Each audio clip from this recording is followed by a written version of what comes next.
I have been looking at these last few days at the life of Elisha. If you've had any connection with here over the last year or two, you'll know that I've spent quite a long time living with Elijah. And having lived with Elijah and got to know him fairly well, I thought perhaps it was time to move on to his inheritor, Elisha. And actually, I found that I know much less about Elisha than I did about Elijah when I started out on that journey. I wonder how much you know about Elisha. So where we've got to in Elisha's story is that he has received the calling of prophet. He's received the mantle of Elijah. He saw Elijah taken up into heaven, and he knew, therefore, that he would inherit the firstborn's inheritance. So he wasn't just going to succeed Elijah, he was his heir, his inheritor, and that made such a difference. And then we looked at the story where the water was bad around Jericho and the land was unfruitful, and Elisha threw salt in it and the water became sweet. We looked at that. And yesterday we looked at the story of the mocking boys, it's sometimes translated, actually better translated youths or young men, and how they mocked Elijah, and our translation says that he cursed them in the name of the Lord. It's probably better to say he removed the blessing of the Lord from them. And bears came out, and I'm not sure that they tore the men to pieces. We looked at that yesterday. I think it's more likely that they ran into the crowd and the crowd tore apart and scattered and ran. And so today, actually when I said yesterday I was going to look at the women and the woman and the oil today, I missed that there's a little event of Elisha in a great chunk of history in chapter 3. I'll go back to that another time. I rather think that Elisha and the woman and the oil is our story for today. So I'm going to read from 2 Kings chapter 4, verses 1 to 7. The wife of a man. Isn't it interesting how so often in these stories they're not named? They are the wife or the woman or the widow. The wife of a man from the company of the prophets cried out to Elisha, "Your servant, my husband, is dead, and you know that he revered the Lord. But now his creditor is coming to take my 2 boys as his slaves."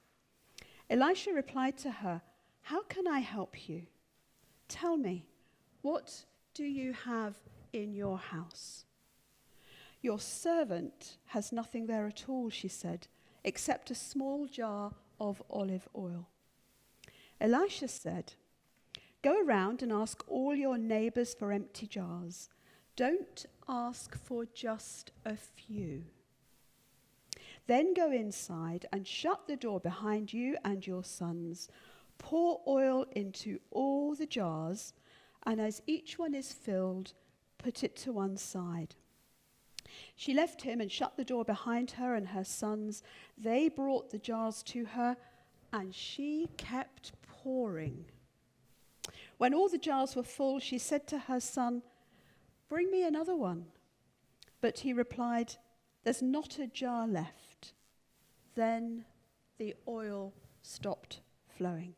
She went and told the man of God, and he said, "Go sell the oil, pay your debts. You and your sons can live on what is left." So in the previous chapter, Elisha was dealing with nations and kings, and now he is dealing with a woman who is bereft of practically everything in her life. This lady is struggling. And in those times, and perhaps even in these times today, life for a widow was really, really difficult. It probably meant the loss of her income. It was often a death sentence in some ways. Her sustenance, her means of income dried up. And in the midst of struggling with grief, she's struggling with all sorts of other losses, like what's going to happen in my future, what's going to happen, how am I going to live, how am I going to eat, what's going to happen to my boys, what's going to happen to me. And now she's probably sold everything in her house. And in order for the creditors to be paid, her sons are going to be taken into slavery. And that was something that could be done in those days, shocking as it might seem. So she had nothing, less than nothing, if you can have less than nothing. But in that less than nothingness, she discovers the provision of God. I wonder what you would have done in Elisha's shoes if somebody had come to you and said, "This is my situation." What might you have done?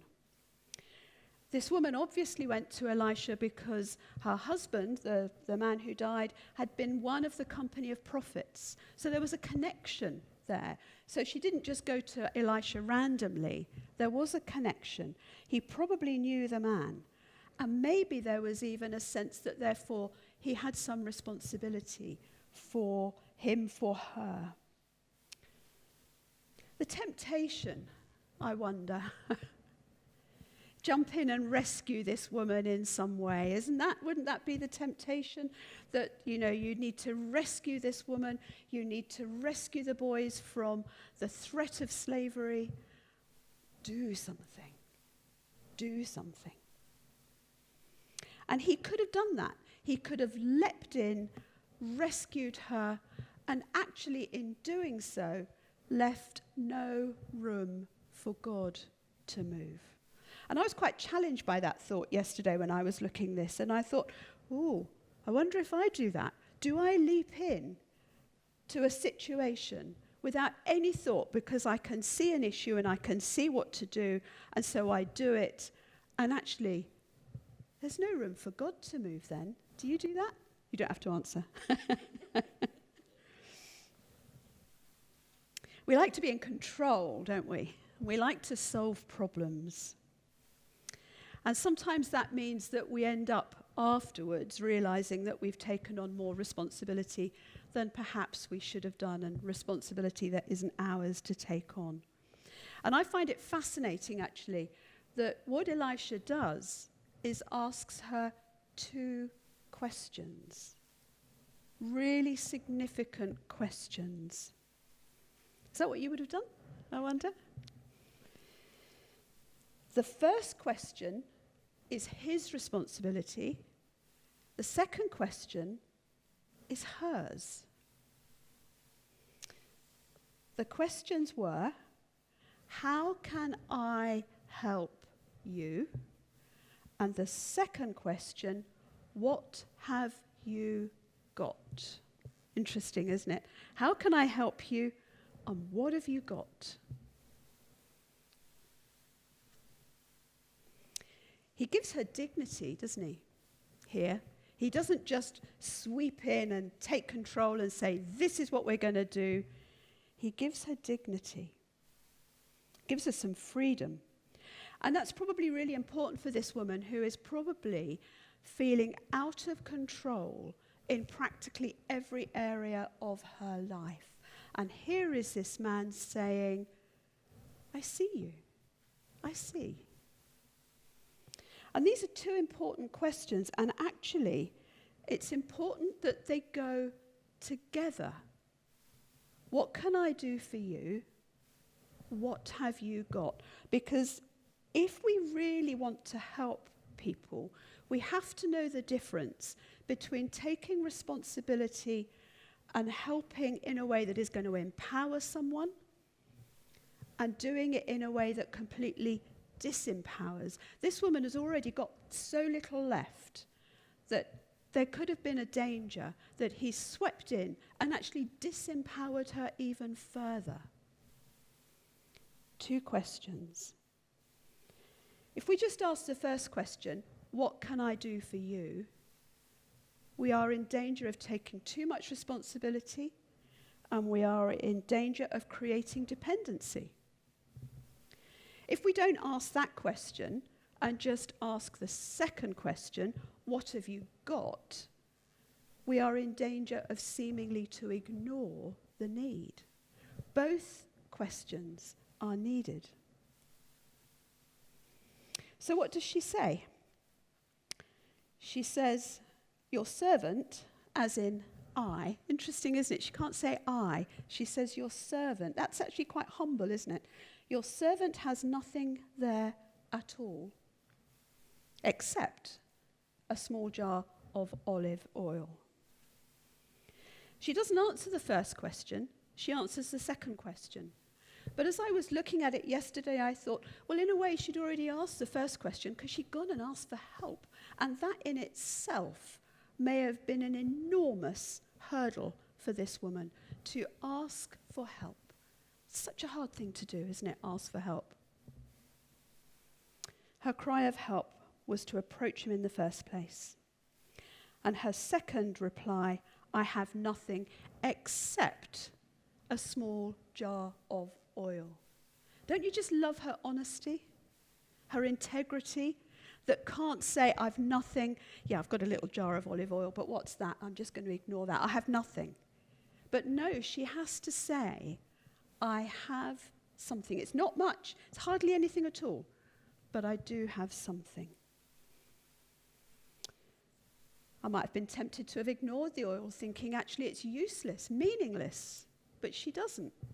She says, I do have this. And it's all I have. Nothing else, probably all gone, all sold. And as I was pondering this, I thought, I wonder if Elisha was aware of Elijah and his encounter with the widow.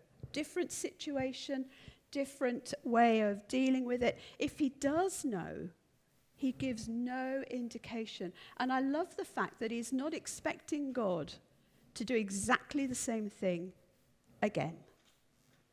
This is a fresh approach. He's not thinking, oh, well, God, last time you just kept the oil and the flour running every day and she used it day by day and you kept it flowing. Maybe you'll do that again.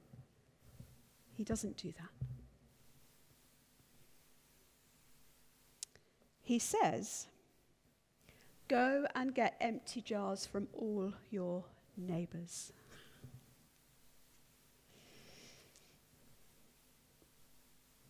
Would you have done that? He does tell her why.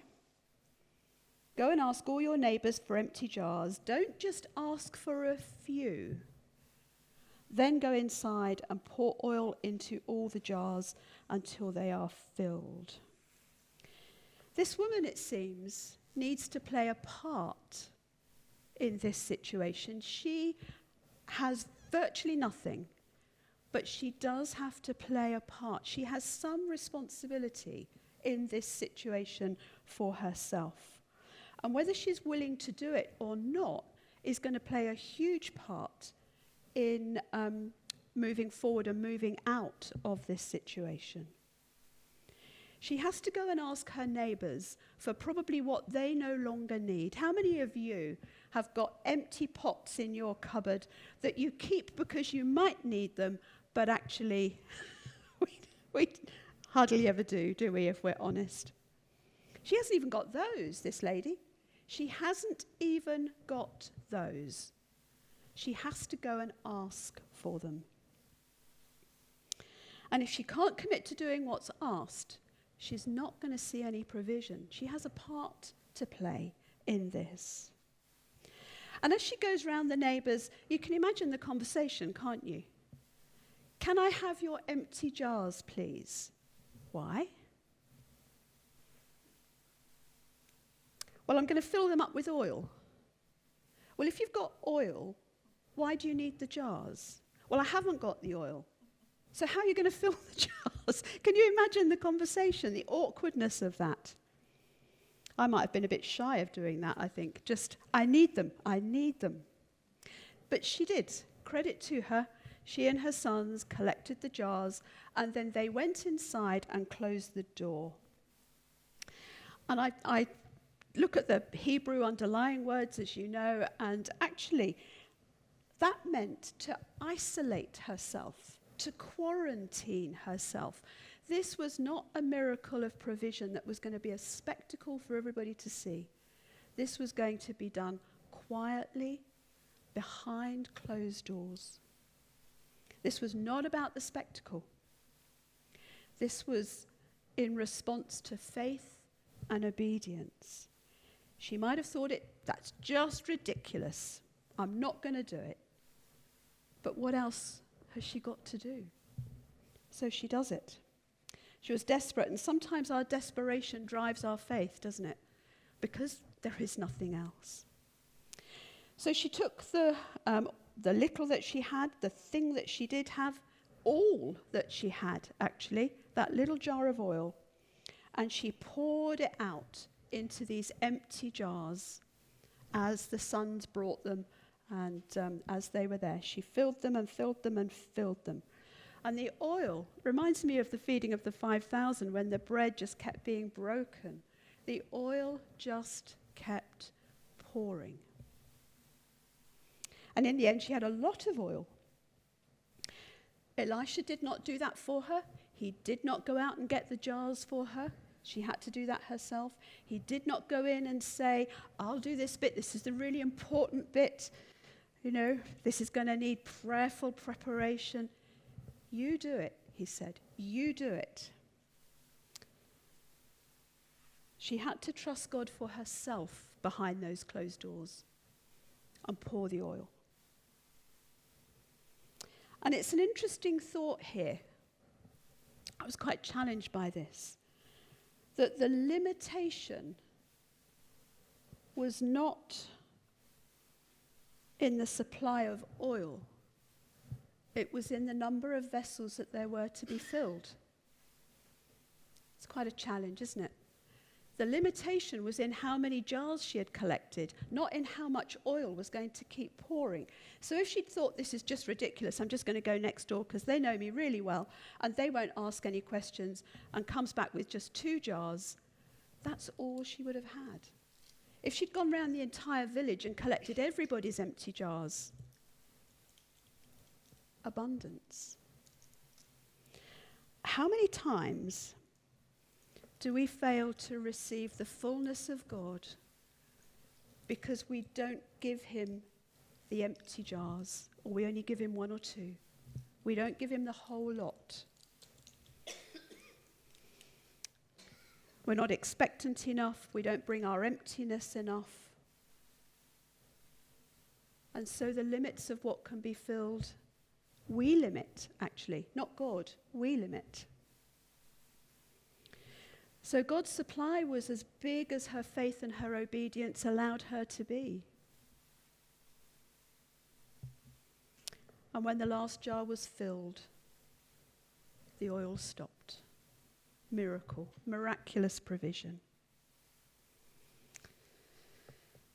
And she borrowed enough that she could sell the oil, pay off her debts, and presumably have enough left to live. And the word live actually meant full of life. This wasn't going to be an eked out, meager sort of living. This was a full of life living that she was to have for the future. Spurgeon says this: she was herself to measure out what she should have. And I believe, Spurgeon says, that you and I, in the matter of spiritual blessings from God, have more to do with the measurement of our mercies than we think.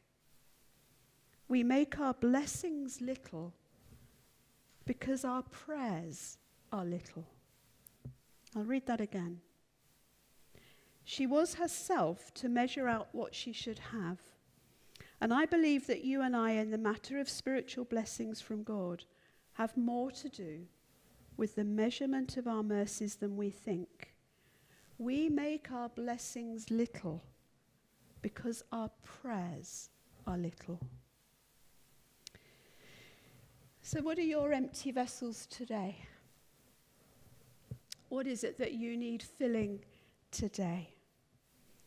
Maybe some kind of lack of nurture in childhood, maybe.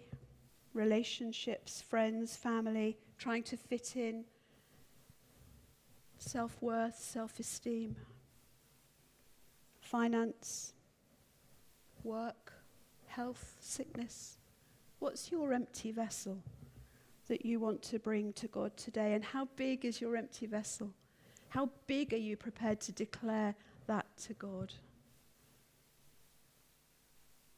She had some oil, and in faith and obedience, God was able to pour out on her more than she could imagine.